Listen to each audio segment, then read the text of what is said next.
చంద్రబాబు నాయుడు మీద పెట్టిన ఐఎంజీ భూముల కేసుని తాజాగా తెలంగాణ హైకోర్టు కొట్టివేసింది.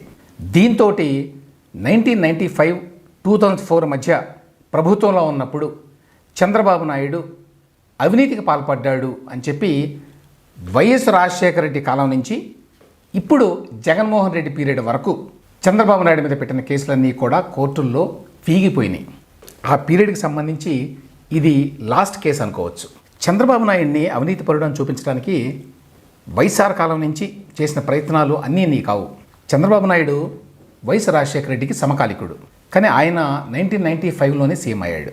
ఆ కాలంలో వైఎస్ రాజశేఖర రెడ్డి ఒక్కసారి 80sలో అనుకుంటాను పీసీసీ ప్రెసిడెంట్ అయ్యాడు. అదర్వైజ్ ఆయన కాంగ్రెస్ పార్టీలో ఉన్నటువంటి అనేక నాయకుల మధ్య ఒక నాయకుడు. సో ఆ పొలిటికల్ జెలసీ కూడా కొంత ఉంటుంది. తమతో పాటే రాయలసీమ నుంచి వచ్చినటువంటి తన సమకాలీనుడైనటువంటి చంద్రబాబు నాయుడు అప్పుడే ముఖ్యమంత్రి అయిపోయాడు. ఈ నేపథ్యంలో ఆ కాలంలో అంటే అతను ముఖ్యమంత్రిగా ఉన్నప్పుడు చంద్రబాబు నాయుడు అవినీతికి పాల్పడ్డాడు అని చెప్పి వైఎస్తో పాటుగా కాంగ్రెస్లో ఆయనకు వర్గం ఉండేది, వాళ్ళందరూ కూడా తరచూ ఆరోపణలు చేసేవాళ్ళు. ఇందుకోసం చంద్రబాబు నాయుడు సీఎంగా ఉండగానే కోర్టులు చాలా కేసులు వేశారు, డజన్ల కొద్దీ కేసులు వేశారు. కానీ అవేవి నిలబడలా. ఏదో ఒక పేరు మీద చంద్రబాబు నాయుడు మీద కోర్టు ఆధ్వర్యంలోనో సిబిఐ పర్యవేక్షణలోనో అవినీతి కేసులు పెట్టాలని చెప్పి వాళ్ళు చేయని ప్రయత్నం లేదు. చివరి ప్రయత్నంగా లక్ష్మీ పార్వతి చేత కూడా వైఎస్ రాజశేఖర రెడ్డి 2005లో ఆయన అధికారంలోకి వచ్చిన తర్వాత కేసు వేయించారు. ఆయన చనిపోయిన తర్వాత వైఎస్ భార్య విజయలక్ష్మి గారి చేత ఆయన తనయుడు జగన్మోహన్ రెడ్డి కేసు వేయించారు చంద్రబాబు నాయుడు మీద. లక్ష్మీ పార్వతి చేత వేయించిన కేసులో వైసీపీ సుప్రీంకోర్టు వరకు వెళ్ళింది, హైకోర్టు కొట్టివేస్తే. ఏమిటి ఆరోపణ? చంద్రబాబు నాయుడు గతంలో సీఎంగా 1995-2004 మధ్య అక్రమంగా సంపాదించాడు, దీని మీద సిబిఐ విచారణ జరపాలి. అది లక్ష్మీ పార్వతి గారి కేసు సారాంశం. 2022లో లక్ష్మీ పార్వతి వేసిన కేసుని సుప్రీంకోర్టు డిస్మిస్ చేసింది. అంతకుముందు వైఎస్ విజయలక్ష్మి పేరు మీద జగన్మోహన్ రెడ్డి 2011లో చంద్రబాబు నాయుడు మీద కేసు వేశారు. 2400 పేజీల ఆరోపణలతోటి హైకోర్టులో కేసు వేశారు. ఇందులో చాలా డ్రామా జరిగింది. ఈ కేసుని టేకప్ చేసినటువంటి బెంచీలో ఉన్న జడ్జీలు చంద్రబాబు నాయుడికి అనుకూలం అని చెప్పి విజయలక్ష్మి గారి తరఫు లాయర్లు, అంటే వైసీపీ తరఫు లాయర్లు కోర్టులో వాదించారు. ఆ బెంచ్లో జస్టిస్ ఈశ్వరయ్య ఉన్నారు. ఆయన పేరు చాలామంది వినే ఉంటారు. ఆయనకి టీడీపీతో సంబంధాలు ఉన్నాయని చెప్పి ఆనాడు వైసీపీ లాయర్లు ఆరోపణలు చేశారు కోర్టులో. విచిత్రం ఏంటంటే 2018లో జగన్మోహన్ రెడ్డి అధికారంలోకి వచ్చిన తర్వాత ఆయన వైసీపీ ప్రభుత్వంలో చేరారు. ఆయనకి ఏదో చైర్మన్ పదవి కూడా ఇచ్చారు.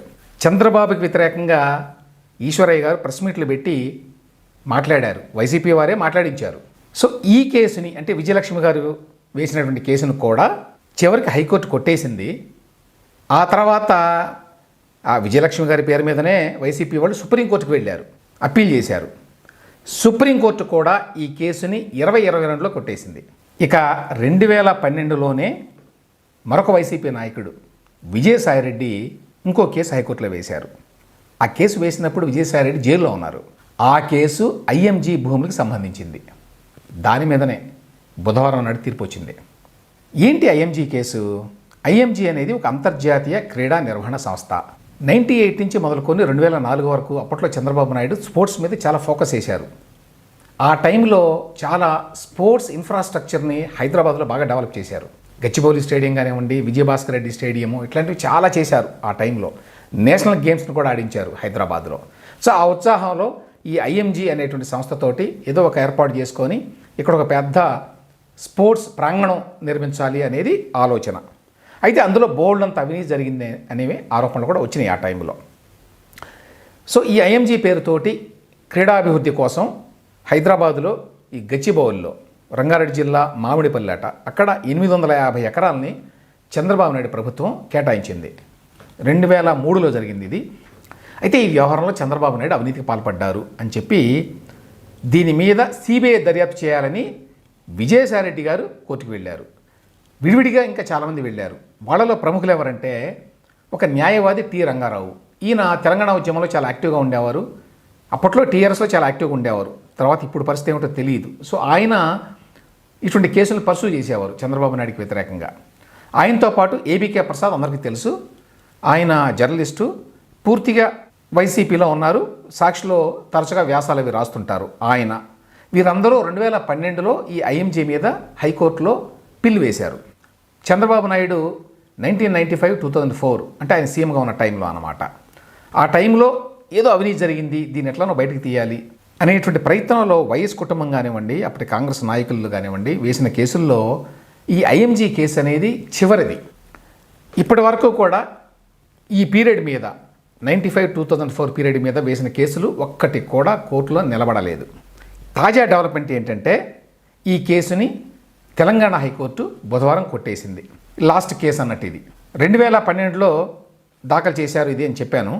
దీని మీద తెలంగాణ హైకోర్టులో నిన్న ప్రధాన న్యాయమూర్తి justice Alok Aradhe, justice J Srinivasarao వాళ్ళ ధర్మాసనం తీర్పిచ్చింది.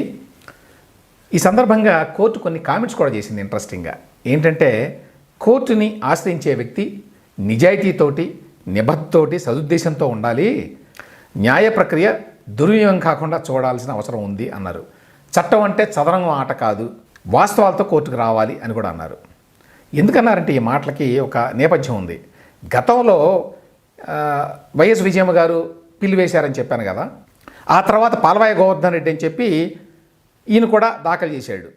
ఈ ఐఎంజీ భారత అకాడమీస్ మీద కొన్ని కంప్లైంట్స్ అవి చేశాడు ఈయన. ఏసీబీ కోర్టులో కూడా ఆయన కంప్లైంట్ చేశాడు. ఈ కేసులను ఆల్రెడీ కొట్టేశారు గతంలో. అందులో ఐఎంజీ వ్యవహారం కూడా ఉంది. సో ఈ విషయాన్ని ప్రస్తావించకుండా, గతంలో ఇవి కోర్టు ముందుకు వచ్చినాయి కొట్టేశారు అనే విషయాన్ని చెప్పకుండా ఈ విజయసాయిరెడ్డి గారు తదితరులు వీళ్ళంతా కూడా ఈ వ్యవహారంలో సిబిఐ దర్యాప్తు కోరుతూ మళ్ళీ పిటిషన్ వేయడం ఏంటి, కోర్టుని మిస్లీడ్ చేయటం కదా అది అనే మాటని కూడా నిన్న హైకోర్టు పెంచి మాట్లాడింది. ఇంకొక మాట కూడా అన్నారు. ఈ పిటిషన్లో ఒకరు విజయసాయిరెడ్డి గారు, ఈయన వైఎస్ రాజశేఖర రెడ్డి కుటుంబ సలహాదారు, జగన్మోహన్ రెడ్డి ఏర్పాటు చేసిన వైఎస్ఆర్ కాంగ్రెస్ పార్టీ తరఫున రాజ్యసభకు వెళ్ళారు, ఆ పార్టీ ప్రధాన కార్యదర్శి. సో ఇంత క్లియర్గా తెలుస్తుంది పొలిటికల్ మోటివ్. దానికంటే ముఖ్యం ఏంటంటే ఈ అంశాన్ని మీరు గతంలో విజయలక్ష్మి గారి పిటిషన్లో వేరే పిటిషన్లో ప్రస్తావించారు. అప్పుడు హైకోర్టు పరిశీలించింది, కొట్టేసింది. అవన్నీ దాచిపెట్టి ఇప్పుడు మళ్ళీ వచ్చారు మీరు కోర్టుకి. కాబట్టి ఇందులో కేసు లేదు, ఫిర్యాదు లేదు. ఎందుకంటే వీళ్ళ ఆర్గ్యుమెంట్ ఏంటంటే వైఎస్ గారు అధికారంలోకి వచ్చిన తర్వాత 2004లో ఈ ఐఎంజీ మీద ఒక పని చేశాడు. ఏంటంటే 2006లో సిబిఐకి ఒక కంప్లైంట్ రాశాడు యాజ్ సీఎం, ఐఎంజీ మీద మీరు దర్యాప్తు చేయండి అని. అప్పుడు సిబిఐ వాళ్ళు ఏం రాశారు స్టేట్ గవర్నమెంట్కి, మీరు ఊరికే జనరల్గా ఇట్లా రాయటం కాదు, ఒక ప్రాథమిక దర్యాప్తు చేసి ఇదిగో ఈ అంశాలు బయటపడి మా ప్రిలిమినరీ ఎంక్వైరీలు అని చెప్పండి మాకు, అప్పుడు మేము చేస్తామన్నారు. 8 నెలలైంది. వైఎస్ రాజశేఖర రెడ్డి ప్రభుత్వం ఏ రకమైన ప్రాథమిక దర్యాప్తు చేయాల. సిబిఐ వాళ్ళు మళ్ళీ లెటర్ రాశారు వైఎస్ గవర్నమెంట్కి 8 నెలల తర్వాత. ఏమైంది ప్రాథమిక దర్యాప్తు నివేదిక, ఏమీ మాట్లాడాల రాజశేఖర రెడ్డి గారు. దాంతో సిబిఐ వాళ్ళు టేకప్ చేయలేదు దాన్ని అప్పటికి. అది జరిగింది. వీటన్నింటినీ కూడా నిన్న హైకోర్టు పరిగణలోకి తీసుకొని ఇక్కడ అసలు కేసు ఎక్కడుంది, ఫిర్యాదు ఎక్కడుంది, ప్లస్ గతంలోనే కోర్టు ఈ వ్యవహారాన్ని చూసి ఇందులో ఏమీ లేదని చెప్పింది.